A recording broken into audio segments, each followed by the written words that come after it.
오늘 시편 124편 그 말씀으로 함께 은혜를 나누겠습니다.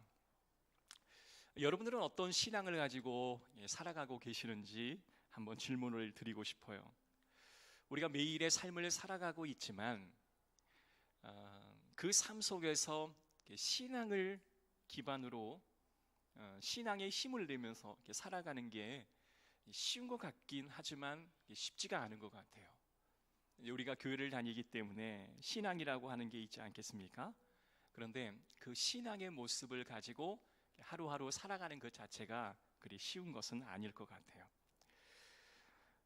오늘 시편 기자는 오늘날 살아가는 모든 성도들의 삶의 여정이 순례자의 여정과 같다라고 이야기를 하는 것 같이 들려옵니다. 이스라엘 백성들은요, 하나님을 예배하기 위하여 예루살렘으로 그 한 달 정도의 그 거리에 여행을 시작을 하죠. 그래서 예루살렘으로 올라가면서 먼 거리를 여행을 하면서 시편 120편에서 그리고 시편 134편까지 15개의 순례의 노래를 부르며 그 여정을 걸어가는 거죠. 그리고 성전에 도착을 하게 되면 그 성전 계단이 15개랍니다. 그래서 한 계단을 오를 때마다 시편 120편, 또 한 계단을 오르면 시편 121편, 이렇게 계단마다 하나의 노래를 부르며 순례자의 노래를 부르게 되었던 거죠. 자, 이 15개의 시를 잘 우리가 묵상을 해보면 쉽지 않은 삶 속에서 하나님을 예배하는 그 예루살렘을 향하여 순례길을 걸어가는 순례자들의 희노애락을 우리는 엿볼 수가 있습니다. 전도자는 해 아래 새 것이 없다라고 말하였는데, 시편을 보게 되면 꼭 오늘을 살아가는 저와 여러분들이 겪고 있는 어려움, 아픔, 고통, 그러한 것들을 보는 것만 같아 마음에 공감이 되어질 때가 굉장히 많습니다. 많은 사람들이 아픔 속에서도 하나님을 향하여 예배의 삶을 멈추지 않고 계속 진행하고 있죠. 여러분, 신앙을 가지고 살아가는 게 그리 쉽지는 않습니다. 때론 우리가 신앙을 가지고 세상을 살아가는 게 힘이 되기도 하고 때로는 큰 권능이 되기도 하지만, 우리가 일상의 삶에서 신앙을 가지고 살아가는 게 때로는 부담이 될 때가 있고요, 어려울 때가 굉장히 많이 있습니다. 왜냐하면 우리가 마주하는 현실에서 나는 신앙의 모습을 정말 가지고 살아갈 수 있을까 스스로에게 질문을 해보면 나는 그렇게 살지 못하는 것 같아 라고 고백할 때가 굉장히 많아요. 주일날 예배 드리게 되면 하나님이 주시는 각자의 은혜가 있습니다. 그런데 집에 돌아가 보면 금방 잊혀져 버려요. 이것은 기억의 문제라고 말하기보다는 신앙을 가지고 우리의 삶에 마주하며 살아간다라고 하는 것이 어찌 보면 순례자의 길을 걸어가는 자와 같이 쉽지가 않아요. 어렵다라고 볼 수가 있는 것입니다. 오늘 이 시편의 기자는 똑같은 질문을 하고 있습니다. 시편 기자는 믿음을 가지고 순례길을 걸어가고 있지만 마냥 행복하지는 않고 마냥 기쁘지는 않다라고 고백하고 있어요. 여러분도 다 신앙이 있죠? 믿음이 있죠? 그런데 그 신앙을 가지고 일주일의 삶을 살아왔잖아요. 그런데 여러분이 다 오늘 행복합니다, 오늘 다 나는 만족합니다, 하나님의 주신 은혜가 있어서 나는 풍성한 은혜가 있습니다 라고 말하지는 않잖아요. 그렇다고 한다면 우리가 일주일의 삶을 믿음을 가지고 온전히 살아왔는가라는 질문에 우리가 예스라고 말하기에는 좀 부족함이 있다라는 거죠. 오늘 이 시편 123편, 124편은 순례자의 탄식과 탄원의 기사들이 그 안에 담겨 있습니다. 123편에 우리가 읽지는 않았지만 1절과 2절의 말씀을 함께 읽어볼게요. 시작. 하늘에 계시는 주여, 내가 눈을 들어 주께 향하나이다. 상전의 손을 바라보는 종들의 눈같이, 여 주인의 손을 바라보는 여종의 눈같이 우리의 눈이 여호와 우리 하나님을 바라보며 우리에게 은혜 베풀어 주시기를 기다리나이다. 아멘. 여러분이 어딘가를 가고자 할 때 내가 가야 하겠다라고 결심을 했는데 막상 그 길을 가려 할 때 좀 주저했던 경우는 없었는가요? 예를 들자면 한 20, 30년 졸업한 지 지나서 동창들을 만나려고 계획을 세웠어요. 야, 그 철수는 어떻게 컸을까? 그 영자는 어떤 모습으로 지금 살아가고 있을까? 자녀는 많이 두었을까? 그때 그 아이는 참 공부 잘했는데, 그때 그 아이는 참 까불이었고 문제하였는데 어떻게 변했을까? 이런 기대함도 있어요. 근데 막상 시간이 되고 그날이 되어서 옷을 차려입고 나가려고 하는데 못 가겠는 거죠. 왜 나는 그 동창의 모임을 가기를 꺼려하는 걸까? 또 예를 들자면 명절이 되면 고향에 가야 되잖아요. 부모님을 만나야 한다라고 하는 것은 당연한 거예요. 마땅히 가야 하잖아요. 그런데 막상 가려고 하면 나를 그곳으로 가게 하지 못하게 하는 나의 발걸음을 붙잡는 것이 있다라는 거예요. 여러분 그럴 때 없었나요? 교회를 와야 됩니다. 교회를 와서 은혜를 받아야 하는데 오늘은 이상하게 교회 가기가 꺼려지는 거예요. 그리고 내가 왜 오늘 교회 가고 싶지가 않지? 그냥 좀 몸이 아프고 힘들다라는 핑계 대고 오늘 하루를 쉬어야겠다. 혹시 이러한 고민을 해보지는 않으셨나요? 모든 사람들은 하나님을 만나고 싶습니다. 이 순례자들도 하나님을 만나고 싶어 그 먼 거리를 여행을 하고 있습니다. 자, 밤이 되었어요. 수경을 해야 되잖아요. 텐트를 치고 모닥불을 피웁니다. 그리고 사람들이 그 모닥불 주변으로 한둘씩 모이게 되어지는 거예요. 그런데 내일 해가 뜨면 이제 예루살렘에 거의 다가왔기 때문에 이제 예루살렘으로 들어가야 하는 거예요. 그런데 이 순례자는 그 즈음에 고민을 하는 거예요. 내가 성전에 가야 하나? 여기까지 가고 싶은 마음에 왔는데 정말 내일 성전에 들어가야 하는데 내가 들어갈 수 있을까 고민을 하고 있는 이 시편 기자의 고뇌 그리고 아픔을 우리는 엿볼 수가 있는 거예요. 그래서 오늘 1절에 보면 하늘에 계시는 주여 내가 눈을 들어 주께 향하나이다. 여기 보면 하늘에 계신 주여라는 이 말은 나는 땅에 발을 딛고 살아갑니다. 하나님은 무소부재하셔서 하늘에 계시고 모든 곳에 아니 계신 곳이 없으십니다. 하나님은 나의 모든 문제를 해결해 주시는 분이십니다 라는 뜻이 이 안에 담겨 있어요. 그런데 하나님, 저는 여 주인의 손을 바라보는 종입니다 라고 고백해요. 종은요, 주인의 눈을 똑바로 쳐다볼 수가 없어요. 오직 그 주인의 손끝만을 바라볼 수밖에 없습니다. 그래서 주인이 은혜를 베풀어서 야, 이리 와서 이걸 먹어라 하면 그걸 먹는 거예요. 그리고 주인이 손가락으로 가라 하면 가야 되는 거예요. 그러니 이 순례자는 자신이 여주인의 손끝을 바라보는 종으로 표현하면서 나는 지금 꼭 세상의 눈치를 바라보며 사는 존재와 같습니다 라고 고백하는 거예요. 이번에 제가 이렇게 만났던 학생들과 함께 이야기를 나누면서 대부분 그분들이 교회 전도사님들이잖아요. 근데 그분들이 이야기를 하는 거예요. 목사님, 저는 참 눈치를 많이 봐요. 왜 눈치를 이렇게 많이 보십니까? 했더니 눈치를 보지 않으면 교회 사역을 할 수가 없어요. 담임 목사님이 오면 빨리 담임 목사님의 눈치를 봐서 그의 기분을 파악해야 오늘 내가 어떻게 행동할지 대처를 할 수 있어요 라고 이야기하는 거예요. 그래서 제가 그런 말씀 드렸죠. 저도 과거에 눈치 되게 많이 보고 살았는데요, 눈치 보게 살면 당신의 삶을 사는 게 아니에요.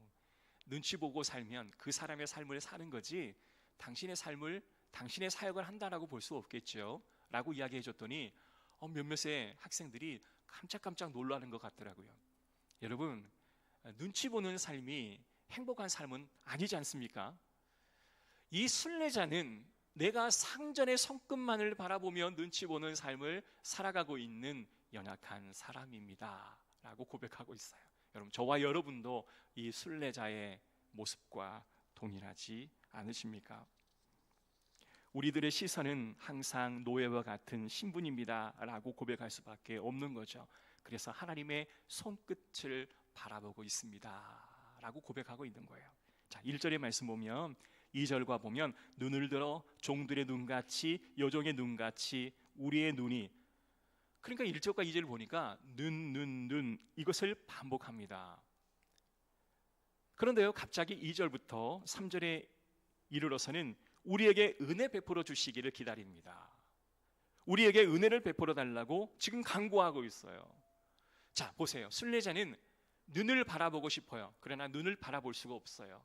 그의 손끝만을 바라볼 수밖에 없는 현실의 암담함이 있어요. 하나님, 우리에게 은혜를 달라고 지금 간구하고 있는 것입니다. 왜요? 3절과 4절의 말씀 보면 심한 멸시가 우리에게 있습니다. 안일한 자의 조소와 교만한 자의 멸시가 우리 영혼에 넘치나이다. 이 고통 때문에 내게 은혜를 달라고 간구하고 있는 거예요. 여러분, 안일한 자의 조소가 뭘까요? 여러분, 이걸 직역하자면 부유한 자의 조소입니다. 여러분, 많이 가진 자는 가난한 자를 도와야 합니다.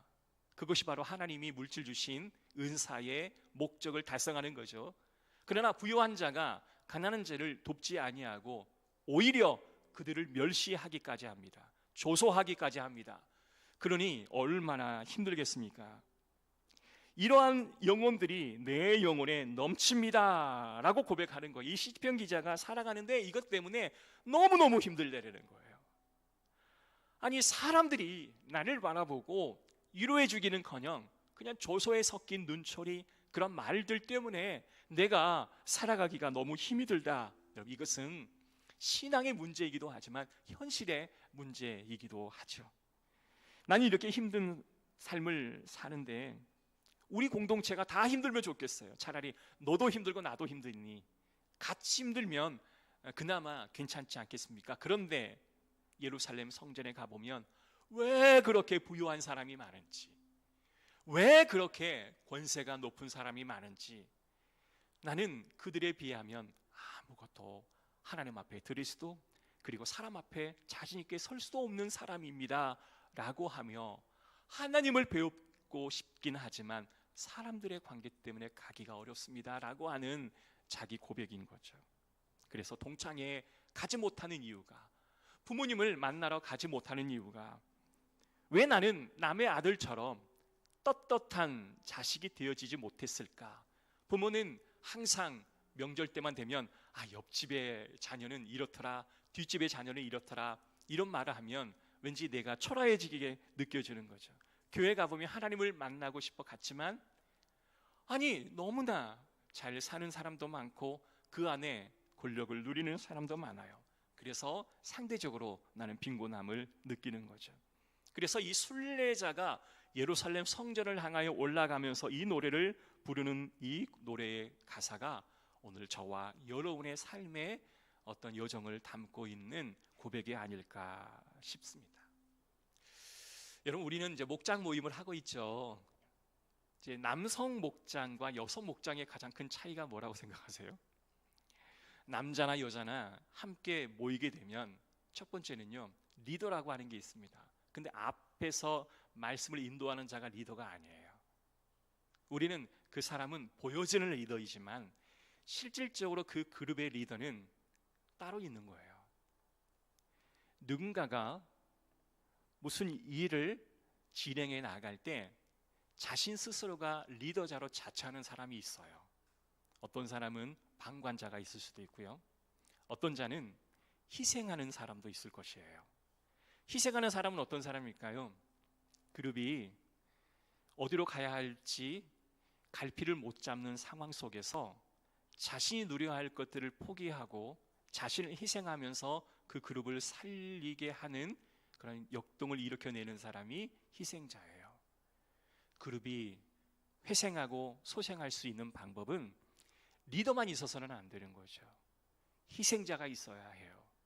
조력자가 있어야 해요. 방관자가 대다수이면 그룹은 성장할 수가 없는 거죠. 그래서 목장은 3사람 이상만 모이게 되면 거기 안에는 굉장한 리더, 협력자, 조력자, 방관자가 다 있기 나름이에요. 자, 그런데요, 여성이든 남성이든 목장 모임을 딱 갖게 되면 그 안에서 자신의 것들을 이야기하기를 굉장히 어려워해요. 그래서 그 모임이 어느 정도 신뢰가 가지 않고는 쉽게 남자들은 자신의 내면을 말하려 하지 않아요. 그래서 어느 정도 신뢰가 되면 자신의 것들을 나누는데요, 당신 자랑 한번 해보세요 라고 말하면 자랑하기는커녕 자신의 아픔, 고통, 현실의 큰 무게를 고백하다가 남자들의 눈에서 막 눈물이 막 쏟아지는 거예요. 그러면 옆에 있는 집사님들이 함께 울어주고 그들을 위해 축복할 때 진정한 회복들이 일어나게 되어지는 거죠. 여성들의 모임도 마찬가지예요. 여성들은 좀 정서가 좀 남다르기 때문에 자신의 고민을 많이 이야기해요. 그런데요, 남들이 자신의 고민을 이야기하다 보면 나도 그와 비슷한 삶의 고뇌가 떠오르거든요. 그러면 그 사람의 말에 집중하기보다는 내 고민, 내 아픔만을 이야기하고 싶어 해요. 그래서 그 사람 이야기가 끝나자마자 나의 아픔을 막 이야기를 하는 거죠. 그러면 리더가 어떻게 해야 될까요? 모든 사람의 이야기를 다 들을 수 있지만 오늘 특별히 하나님의 돌보심과 하나님의 만져주심이 임해야 될 그 한 사람에게 집중하여 그 한 사람의 이야기를 더 많이 들어볼 수 있도록 리더는 안내를 해야 하는 거죠. 그래서 한 분이라도 그 마음에 진정한 하나님의 회복의 은혜가 있도록 리더는 도와야 할 줄로 믿습니다. 자신의 이야기만 하고 돌아가면 뭐 할 거예요? 또 다음에 만나면 또 자신의 이야기하고 돌아갈 거 아니겠습니까? 그러나 한 사람이라도 회복이 일어나는, 그리고 진정한 공감과 경청과 또한 함께 자기 연민이 있는 그런 공동체가 되어지는 거죠. 그래서 자신의 영혼의 무게가 커요. 그런데 교인들 가운데 그 무거운 영혼의 무게감을 인지하지 못하고 그냥 믿음으로 살면 돼요, 하나님의 은혜면 돼요 라고 상투적으로 이야기할 수 있다는 거예요. 이게 바로 교회 안에서 일어나는 멸시일 수 있다는 거예요. 그 사람의 환경과 여건을 이해하지 못하고 내 입장에서만 이해하는 것은 충고받게 될 수 없는 거겠죠. 우리 안에 상상할 수 없을 정도의 삶의 무게를 다 저마다 가지고 있다고 하는 사실을 우리는 알아야 합니다. 그래서 내 고민을 2절에 이야기하는데 이제 2절부터 3절까지는 우리의 고민을 이야기하기 시작합니다. 처음에는 내 이야기를 했는데요, 어느새 그게 공감이 되어서 우리의 이야기로 시편의 기자의 고백은 달라지고 있는 겁니다. 여러분, 내 이야기를 했는데 이것은 나의 문제만이 아닌 거예요. 우리의 문제였음을 그들이 인정합니다. 그리고 나서 하나님께서 해결책을 시편 124편을 통해서 우리에게 알려주시는 거예요. 자, 시편 124편 1절에 있는 말씀 우리 한번 읽어볼게요. 시작. 이스라엘은 이제 말하기를 여호와께서 우리 편에 계시지 아니하였더라면 우리가 어떻게 하였으랴. 자, 히브리 원문으로 말하면 천만다행입니다 라는 말이에요. 하나님이 과거에 나와 함께 하지 않으셨더라면 어찌했을까요? 천만다행입니다. 과거의 기억을 끌어내서 오늘을 적용하는 시편 기자의 고백을 들어볼 수가 있는 거예요. 3절과 5절의 말씀 보면 그때에 사람들이 모닥불에 앉아서 삶의 고민과 아픔을, 슬픔을 이야기해요. 한 사람이 그래도 하나님이 없었더라면 내가 어떻게 살았을까요? 옆에 있는 사람도 맞아요, 하나님이 나를 구원해 주시지 않았더라면 내가 어떻게 살았을까요? 이게 서로 공감이 되어지는 거예요. 3절 말씀 한번 봐보세요. 함께 있습니다. 124편 3절 시작. 그때에 그들의 노여움이 우리에게 맹렬하여 우리를 산채로 삼켰을 것입니다. 과거형이잖아요. 여기서 삼켰다라는 말은 당시 휩쓸고 지나갔다라는 것인데요, 와디라고 하는 겁니다. 여러분 많이 들어보셨죠? 제가 설교 중에도 몇 번 말씀했던 것 같은데요, 이스라엘에는 특정한 그 지역에 하천이 범람하는 곳이 있어요. 그래서 물자국만 있고 물은 흐르지 않지만 겨울에 어떤 특정한 날에 비가 많이 내리게 되면 그 평야였던 그 땅이 갑자기 하천이 변해서 물이 흡슬려 지나가는 거예요. 그러니 순례자들이 수경지로 딱 텐트를 치고 거기에서 모닥불을 피고 앉아 있는데요, 갑자기 막 엄청난 물이 범람하여 그를 쓸고 가버린다는 거예요. 만약에 하나님이 과거의 나를 만나주지 않으셨더라면 이 쓰나미처럼 하천물이 나를 덮어버렸을 것입니다 라고 그 순례자들은 함께 고백을 하고 있는 거예요. 그리고 나서 뭐라고 말합니까? 6절과 7절 함께 읽어볼게요. 시작. 우리를 내주어 그들의 이에 씹히지 아니하게 하신 여호와를 찬송하리로다. 우리의 영혼이 사냥꾼의 올무에서 벗어난 새같이 되었나니 올무가 끊어짐으로 우리가 벗어났도다. 여러분, 새를 잡는 사냥꾼은요, 총이나 활로 새를 잡지 않고 큰 올가미를 딱 설치해 놓고 새가 날아오다가 거기에 딱 걸려버리는 거예요. 그러면 아무리 강한 이빨을 가진, 부리를 가진 새라 할지라도 그 올무를 스스로 끊고 나오는 것은 불가능해요. 그래서 누군가가 그 올무를 벗겨줘야만 나는 자유로울 수 있습니다. 하나님, 내가 세상이 주는 많은 어려움, 나의 죄의 문제를 스스로 처리하지 못하고 죄의 굴레 속에 갇혀있는 나는 그 올무에 갇힌 새와 같습니다. 하나님, 나를 해결해 주십시오. 하나님, 나를 이 덫에서 끌어내 주십시오 라고 고백하는 거예요. 전에 요셉의 덫이라고 하는 주제로 제가 설교를 했던 기억이 나는데요, 요셉이 뜻하지 않게 형제들에 의해서 구덩이에 빠지게 됩니다. 그 구덩이는 덫이죠. 많은 사람들이 인생의 덫을 만나요. 그리고 내가 원하지 않지만 그곳에 빠져요. 앞뒤 좌우가 전혀 보이지 않는 칠흑과 같이 어두운 밤이죠. 깊은 터널에 들어가는 것 같은데 나올 저 끝이 보이지 않는 암담함.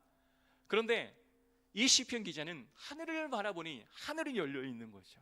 하나님을 바라보는 그런 요셉의 마음처럼 우리가 덫에 걸려 옴짝달짝할 수 없는 상황이지만 하나님이 과거에 나를 구원해 주셔서 나를 자녀 삼아 주셨기에 하나님이 능하신 오른손으로 나의 그물을 벗겨주십시오. 그리하여 내가 자유롭게 나아가겠나이다 라고 고백하고 거기까지 작업을 하는 거예요. 그래서 우리의 도움을 천지를 지으신 여호와 앞에 있도다 라는 고백까지 나아가게 되어지는 겁니다. 사랑하는 성도 여러분, 이 고백을 할 수 있는 이 시편 기자는요, 그 어둠의 밤에 스스로의 작업을 했기에 이와 같은 과정을 나올 수가 있었던 거예요. 이게 언제 일어날까요? 저녁에 잠을 주무시기 전에 여러분의 고통을 직면하시고 그 고통 가운데 함께 하셨던 하나님의 손길을 바라보시고 그리고 내가 어떻게 지금 그 과정을 겪어야 하고 하나님의 도우심이 내 안에 있음을 고백하는 그런 작업이 여러분의 밤 가운데 이번 120시간 기도회 가운데 있기를 주의 이름으로 축복합니다. 아멘. 시편 기자가 그 어두움에서 빠져나올 수 있는 것은 한 가지였어요. 과거를 회상하는 거였습니다. 여러분, 과거를 회상하면 좋아요, 나빠요? 근데 이 시편 기자는요, 과거를 회상하며 하나님 앞에 기뻐했어요. 그때에 하나님이 나를 도와주지 않으셨더라면 쓰나미가 나를 삼켰을 것인데 하나님이 나를 그 올무에서 건져내 주셔서 오늘 나를 살게 하셨고 그리고 그때에 내가 주 앞에 하나님의 현존을 경험할 수 있었습니다. 그래서 하나님의 현존은 우리가 지나온 길을 되돌아보며 느낄 수 있는 것이 바로 하나님의 현존입니다. 그래서 우리가 반드시 경험하고 기억해야 할 것은 뭘까요? 하나님이 어떻게 역사하시고 내 삶에 어떤 삶을 살기를 바라시는가, 이거를 알므로 은혜로 나를 인도해 주셨던 하나님을 우리는 기억해야 할 줄로 믿습니다. 사랑하는 성도 여러분, 여러분의 삶에 하나님과 함께 하셨던 순간들이 얼마나 많았을까요? 근데 우리는 다 잊어버립니다. 우리가 오늘을 이길 수 있는 방법은 그때 함께 하셨던 하나님의 기억을 다시 소생해서 다시 기억하게 하는 거예요. 그것이 바로 오늘을 살아갈 수 있는 은혜입니다. 여러분, 희망을 끄집어내시기를 바랍니다. 좋았던 순간들을 끄집어내서 소환하여서 오늘을 이겨내시기를 주의 이름으로 축복합니다. 그래서 나는 힘든데 순례길을 걸어가고 있는데 그 순례길을 여정 속에서 하나님이 나와 함께 하셨고 나도 이제 하나님과 함께 할 겁니다 라고 하는 그 고백으로 이 힘든 여정들을 잘 이겨나가시기를